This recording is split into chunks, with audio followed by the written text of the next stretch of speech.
Welcome to Kishore academy. இன்றைக்கி இந்த வீடியோவில் 12th ஸ்டாண்டர்ட் ஃபிசிக்ஸ் எக்ஸாம்பிள் 2.11 என்ன அப்படிங்கிறத என்ன செய்ய போகிறோம் பார்க்க போகிறோம்.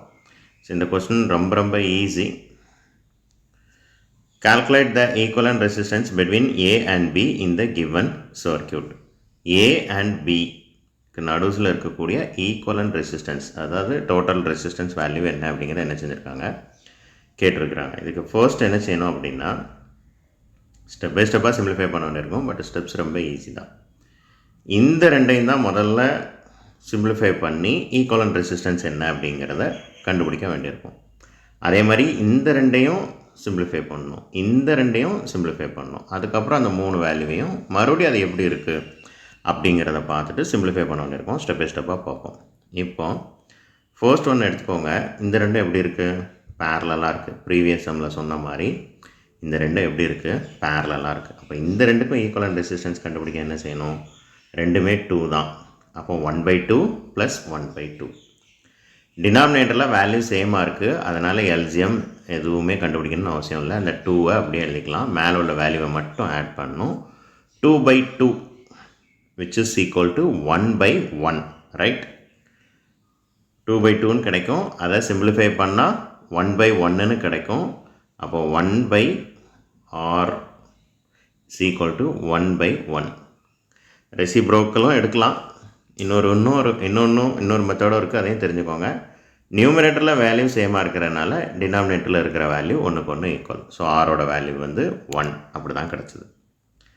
ஸோ இப்போ இந்த ரெண்டே தூக்கிட்டு அதுக்கு பதிலாக 1 அப்படின்னு நம்ம என்ன செய்யலாம்? சப்ஸ்டிடியூட் பண்ணலாம். இதே மாதிரி தான் ரெண்டாவது ஸ்டெப். அங்கே 4 இருக்குது. அப்போ 1/4 1/4. சிம்பிளிஃபை பண்ணால் டினாமினேட்டரில் இருக்கிற வேல்யூ அப்படியே எழுதிக்கோங்க. மேலே இருக்கிற வேல்யூவை மட்டும் ஆட் பண்ணுங்கள். டினாமினேட்டரில் இருக்கிற வேல்யூவை ஏன் அப்படியே எழுதுகிறோம்? டினாமினேட்டரில் 2 வேல்யூவும் சேமாக இருந்தால் அந்த வேல்யூவை அப்படியே எழுதுனா போதும். சின்ன கிளாஸில் படிச்சிருப்பீங்க, ஜஸ்ட் ரீகால். அப்போ நியூமரேட்டரில் இருக்கிற வேல்யூ 1 + 1 2/4. இதை சிம்பிளிஃபை பண்ணுங்கள். 1 2 is 2, 2 2s are 4. 1/2. இதுக்கப்புறம் தான் முக்கியமான விஷயம். அப்போல நான் சொன்னது மாதிரி நியூமரேட்டரில் 2 பக்கமும் 1 இருந்தால் டினாமினேட்டரில் இருக்கிற வேல்யூ ஒன்றுக்கு ஒன்று ஈக்குவல். அப்போ ஆரோட வேல்யூ வந்து 2 ohm.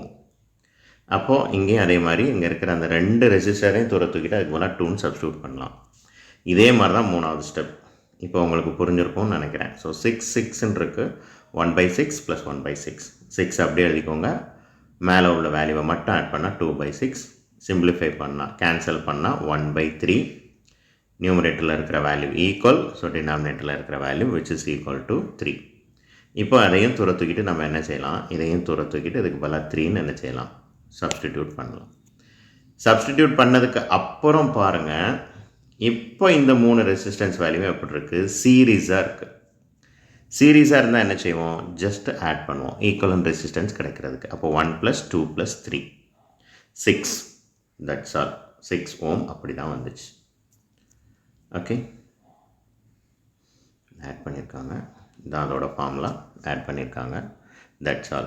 தேங்க்யூ.